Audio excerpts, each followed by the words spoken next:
Micah Parsons is the best edge player in the NFL. And it's crazy because not everybody agrees with that statement. In fact, there was a top 10 edge players survey by NFL coaches and general managers, and Parsons was ranked as number 3. But I don't think the tape really supports that, and to be honest, Parsons, in my opinion, is by far the best defensive end in the NFL. It's not just how he defends the run, it's his pass rush ability, it's the fact that he plays as an inside linebacker.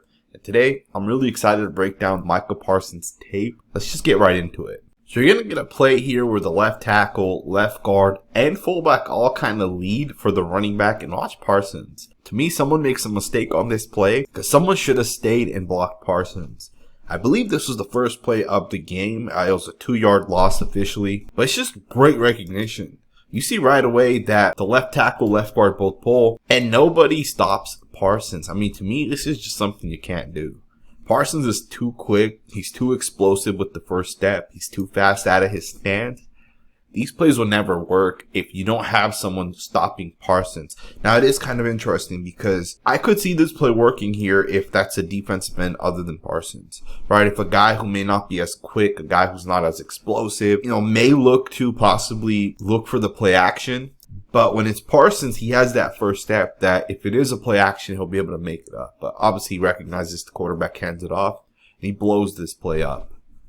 Talking about having an impact on 3rd and 1, having an impact when your team needs a stop, just a really, really nice job here by Parsons. He's going to shoot the gap. He's going to basically disrupt the entire play. Micah Parsons is a really nice job. Now, I think the left tackle here kind of gives it away. If you kind of look at the way he's turned, the way he's kind of angled a little bit towards the left, I almost think Parsons is able to recognize those little details. And as that tackle blocks down, you see Parsons quickly shoots the gap. I mean, this is just beautiful. This tight end here has no shot to block Parsons. And this entire play gets blown up because Parsons is right there in the backfield. Now, he's obviously getting pushed from the back. He's not able to wrap the play up. But what he does is enough for everybody else to kind of swarm and get to the football. Just a really nice disruptive play on 3rd and 1 by Micah Parsons. On this play right here, you're going to get a 3-yard loss. And technically, it's not Parsons that makes the play. But it is something that I want to kind of show you guys. I do want to show you guys something that Parsons does in this play that it's probably not going to get recognized. It's one of those things where just the way this guy moves his body, the way he's able to avoid the block, it's top tier stuff. Like he doesn't even have to use his hands here to win. And you see he basically just gives number 73 a hezzy, right? He's going to hezzy to the inside. And that's enough right there, right? That hezzy to the inside. Let me back it up. You see him right here, hezzy to the inside right there. That's enough for him to beat a guy. And he quickly just jumps back to the outside, dips his shoulder.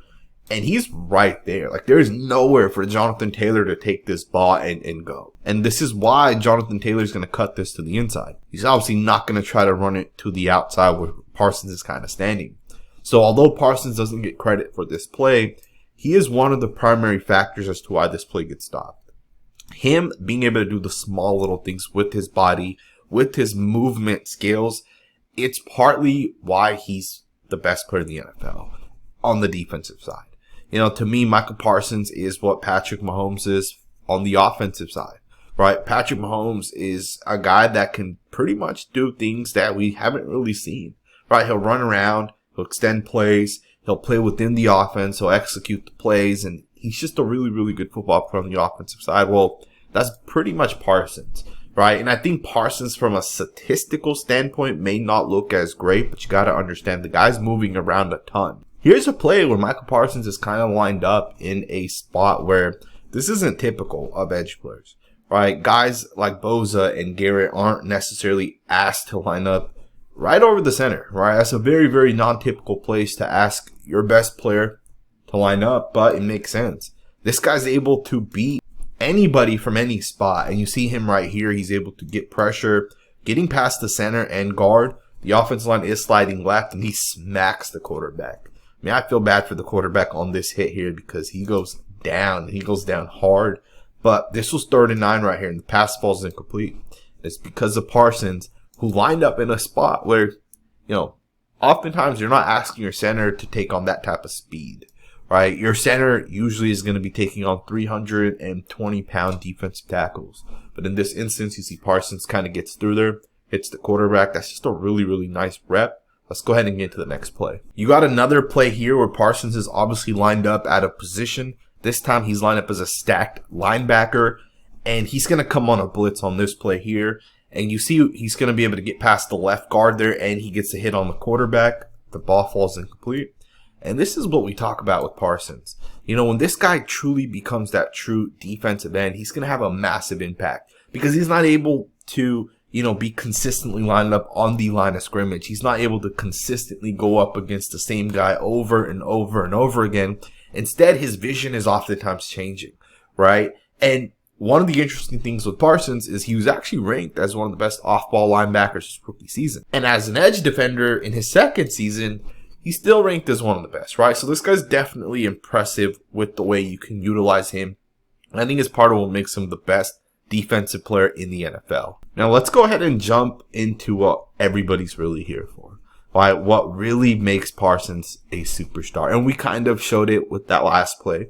Right? We watched Parsons and how he kind of moves his body around a little bit.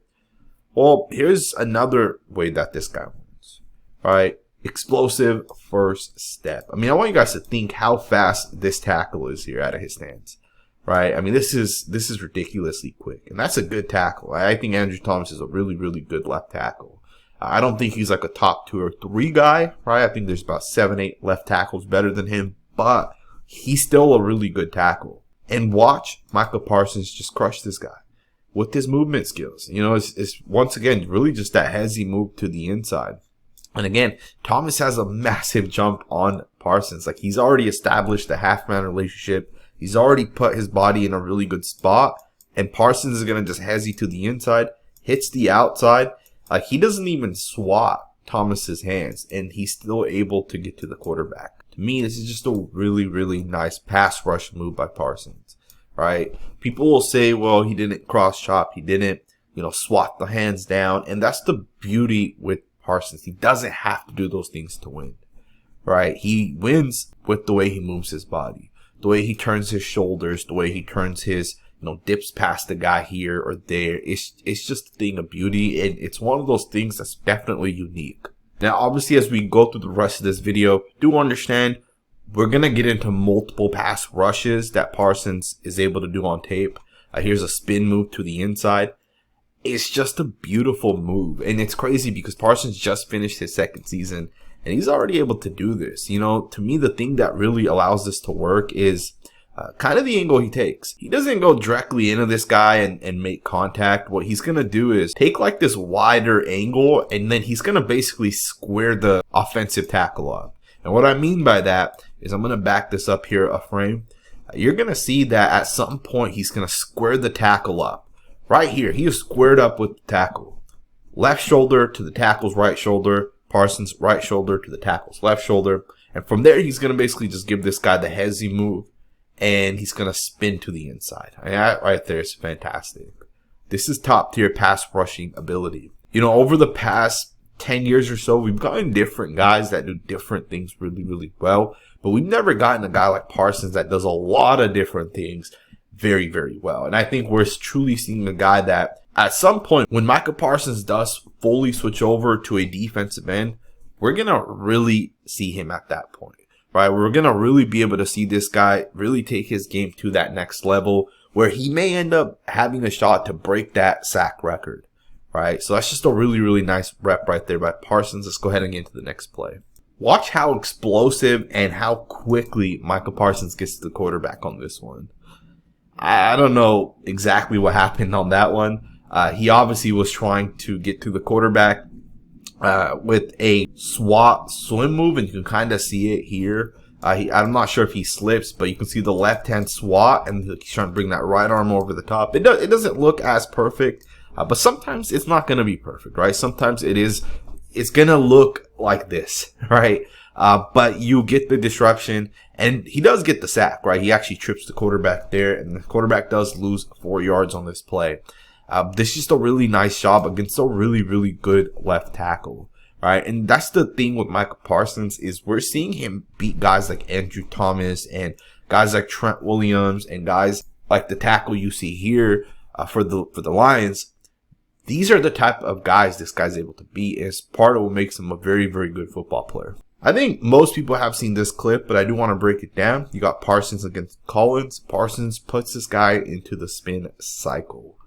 Collins didn't have that good of a season this past season, but to me, this right here is very, very nice by Micah Parsons. You see the hand placement, right? First and foremost, he's going to swap and try to get to the outside. It doesn't work because the tackle's going to overset it. And Parsons going to bring the hands back, and he's going to get them to the back shoulder of that tackle as that tackle's kind of leaning over. And Parsons puts this guy in the spin cycle. I mean, to me, what quarterback wants to watch tape or feel this type of pressure coming towards them? That's just a really, really nice job by Parsons. And, of course, he gets the sack on this play. Not initially, but with the second effort, he gets the sack. I think effort's another part of Parsons' game that a lot of people don't talk about.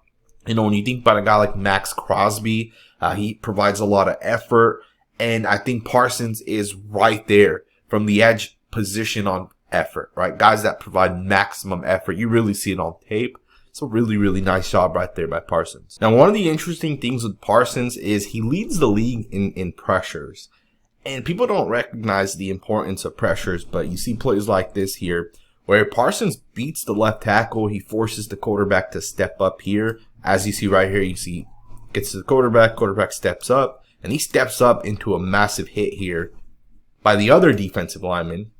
And the pass is obviously incomplete, but pressures matter. Don't let anybody tell you that pressures don't matter. In fact, if one guy gets 15 sacks, another guy only gets 8 sacks, but he has 5 times as many pressures as the first guy, NFL coaches are taking the guy with more pressures. You want a guy that's disruptive. You want a guy that's getting after the quarterback, who's making a quarterback feel uncomfortable. And you see Parsons, he does that. Now, this is going to be the final rep right here. Obviously, sacks are not everything. Although Parsons does a really good job with his sack total, he still gets the quarterback a ton. He gets a lot of hurries and pressures and those type of things. To me, I think Micah Parsons is truly a unique football player that doesn't come around that often. Again, I made the comparison to Mahomes. I think Parsons is that Patrick Mahomes of the defense. I hope you guys enjoyed this video. If you did, consider subscribing, and I'll see you guys next time with another video.